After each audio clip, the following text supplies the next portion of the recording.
بۆ ڕێگری لە هاوشێوەکانی جەنگی داگیرکردنی عێراق، کۆنگرێس پرۆژە یاسایەک تاوتوێ دەکات بۆ لێسەندنەوەی دەسەڵاتی هەڵگیرساندنی جەنگ لە سەرۆکی وڵات.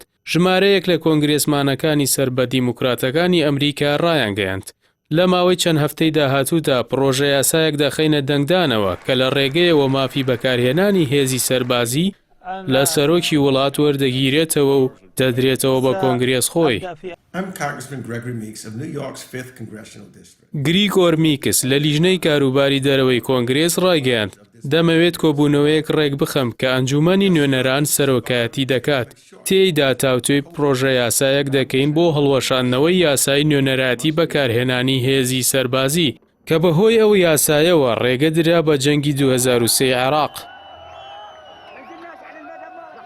بە پێی سەرچاوەکانی هەواڵ ئەم پێشنیازە لای زۆرینەی ئەندامانی کۆنگرێس پەسەند کراوە و پشتیوانی لەوە دەکەن بڕیاری جەنگ لای کۆنگرێس بێت، نەک بە تەنها سەرۆکی وڵات و بڕیاری لەسەر بدات.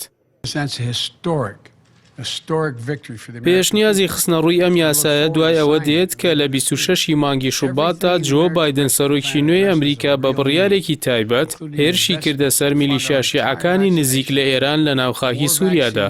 پێشتریش ئەو یاسایە پاساوێک بووە بەدەست سەرۆکەکانی پێشووی ئەمریکا لە هەردوو پارتی کۆماری و دیموکراتی بۆ ئەنجامدانی جەنگ و هێرش لە دەرەوەی وڵات کە گەورەترین نوێنەراتی جەنگ لەلایەن سەرۆکەوە ساڵی 2003 بوو بۆ سەر عێراق کە تا ئێستا عێراق بەدەست ئاسەوارەکانی ئەو جەنگەوە گیرۆدەیە.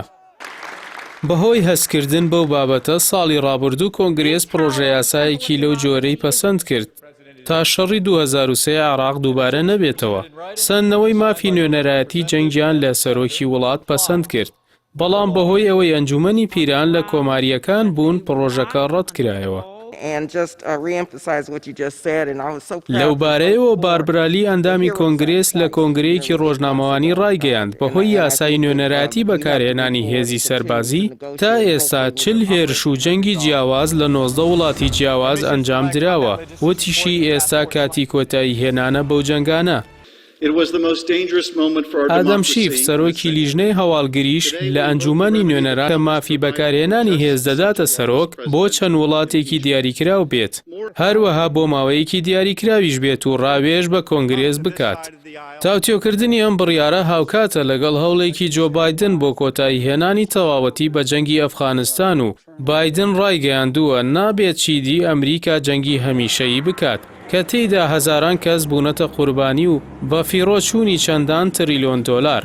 بەڵام تا ئێستا ئەم هەنگاوە بەلای بەشێک لە سیاسی و سەربازیەکانی ئەمریکاوە پەسەند نییە.